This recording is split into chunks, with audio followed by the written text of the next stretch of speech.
ઓ ભાઈ બંધ કરી દે વાળો મારો અધિકાર છે ભાઈ તમે આવો બંધ કરી દે એટલે આમાં પણ કેમ નથી બંધ કરી દે એટલે બંધ કરી દે એટલે બંધ કરી દો એટલે આમંત્રણ આપવું જોઈએ ને તમારે બધા બેસી જાઓ એ ભાઈ બધા બેસી જાઓ સાંભળો શાંતિથી સાંભળો અમે સાંભળ્યા કે નહીં સાંભળ્યા ધારાસભ્યને સાંભળ્યા કે નહીં સાંભળી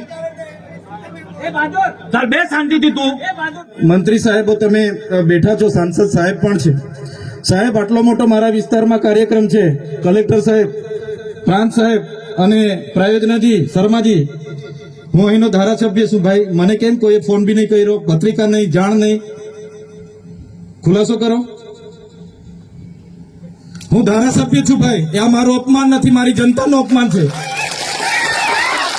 આ મારું અપમાન નથી મને કોઈ કાર્યક્રમનો મોહતાજ નથી મને પત્રિકામાં નામ આવે મારી તકતીમાં નામ આવે તો જ ચૈતર વસાવા આવે એવું નથી ચૈતર વસાવા નામ માટે હું નથી આવતો મારા જનતાને મારા સરપંચે કીધું કે આટલો મોટો કાર્યક્રમ છે શિક્ષણનો સાહેબ તમારે આવવું પડશે એટલે મેં આવ્યો છું અને કલેક્ટર સાહેબ તમારી જવાબદારી છે તમે વહીવટ છો તમે મને ફોન કરીને જણાવો ને કાર્યક્રમ છે મંત્રી સાહેબ ગાંધીનગરથી આવે છે કઈ તકલીફ છે અમારાથી તમને પ્રાયોજનાજી શર્માજી તકલીફ આપતો તો કેમ ભાઈ તમે અમને જાણ નથી કરતા કેમ આમંત્રણ નથી આપતા તમારું વહીવટી તંત્ર હું ધંધા કરે છે ને બધું ખબર છે હમણાં મોદી સાહેબ આવ્યા હતા ખર્ચો થાય ભાઈ 8-10 કરોડ રૂપિયાનો ખર્ચો થાય તમે દેવ મોગરામાં ડેકોરેશન માટે કલેક્ટર સાહેબ 16 કરોડ રૂપિયાનો અમારા આદિજાતિ બજેટમાં ખર્ચો પાડ્યો છે તમે ત્યાં મોદી સાહેબના મંડપના સ્ટેજ માટે 15 કરોડના ખર્ચા કર્યા છે ટોયલેટ મોબાઈલ ટોયલેટ માટે 2,40,000નો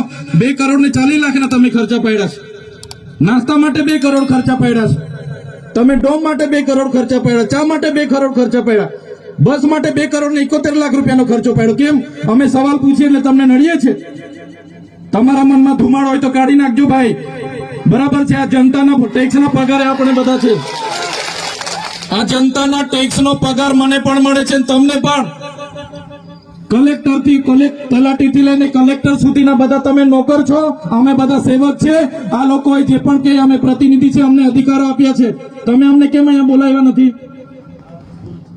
ના સાહેબ અમારે વિદ્યાર્થીઓ અમે કેવું પડે છે અમને કઈ તમે દર વખતે ચિકદામાં કીધું દર વખતે આ જ પ્રશ્ન ઉભો કરો છો ઓ ભાઈ ધારાસભ્ય છું લોકોએ મને ચૂંટ્યા છે મને આમંત્રણ જોઈએ ભાઈ આ કોઈના પૈસાથી આ બિલ્ડિંગ નથી બની તમારા ઘરના પૈસાથી બની છે અરે વિષય પર તો મને આમંત્રણ કેમ નથી આપ્યું મને જાણ કોઈ એક ફોન કેમ નથી કર્યો કેમ ભાઈ અમે ધારાસભ્ય ચૂંટાયેલા છે લોકોએ અમને અધિકાર આપ્યા છે અમારો અવાજ તમે દબાવવાની વાત કરો છો અમને કેમ નથી આમંત્રણ આપ્યું તમે તમારે આમંત્રણ આપવું જોઈએ ને અમને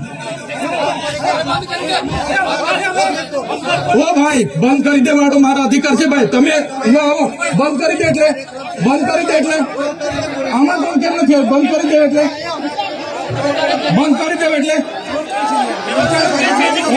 કરી દો એટલે આમંત્રણ આપવું જોઈએ ને તમારે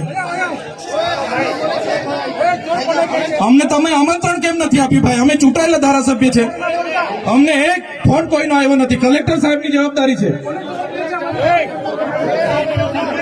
આ કોઈના કમલમના પૈસાથી બિલ્ડિંગ નથી બની ભાઈ કોઈ તો પછી પણ સાહેબ અમે તમારી રિસ્પેક્ટ કરીએ છીએ દરેક સરકારના કાર્યક્રમમાં હું હાજર છું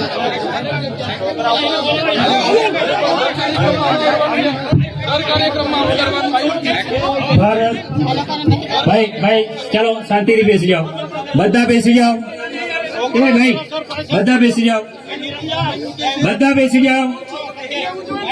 ચલો શાંતિથી બેસી જાઓ ભાઈ આગળ નહીં બેસી જાઓ શાંતિથી ભાઈ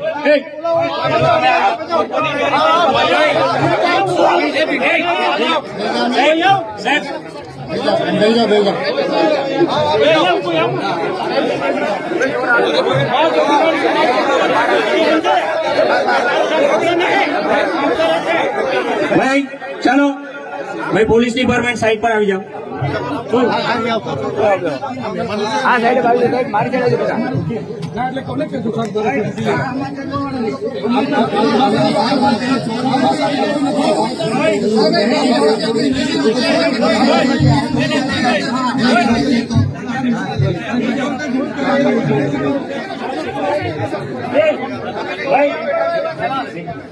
હાલો, આપણે શાંતિ રાખીએ છીએ ભાઈ. આ શિક્ષણ એ બધા માટે જરૂરી છે અને શિક્ષણનો કાર્યક્રમ છે. આપણે બધા ખૂબ શિક્ષિત છીએ ત્યારે આ સ્ટેજ પર આવ્યા છે.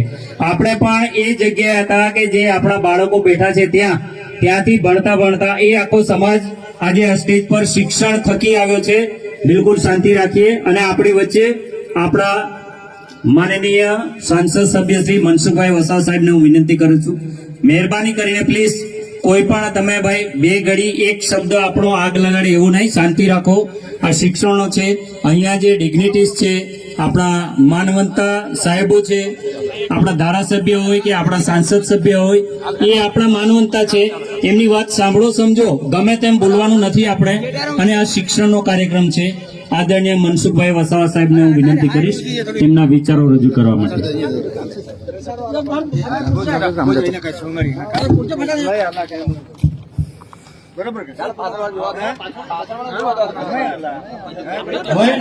સાંભળો તો શાંતિથી ઉઠીને જતા રહો. ભાઈ બંધ કર, તું બંધ કર, ઉઠ, નીકળી જા. સાંભળો, શાંતિથી સાંભળો. અમે સાંભળ્યા કે નહીં સાંભળ્યા? ધારાસભ્યને સાંભળ્યા કે નહીં સાંભળી? ચાલ બે શાંતિથી. તું ઉઠી નીકળી જાવ, નહીં ગમતું હોય તો.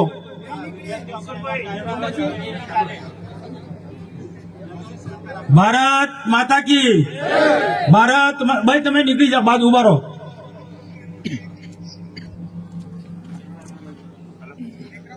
ભારત માતા કી વંદે વંદે. દેમોંગરા માતા કી દેમોંગરા માતા કી જય જય સીતારામ. આજે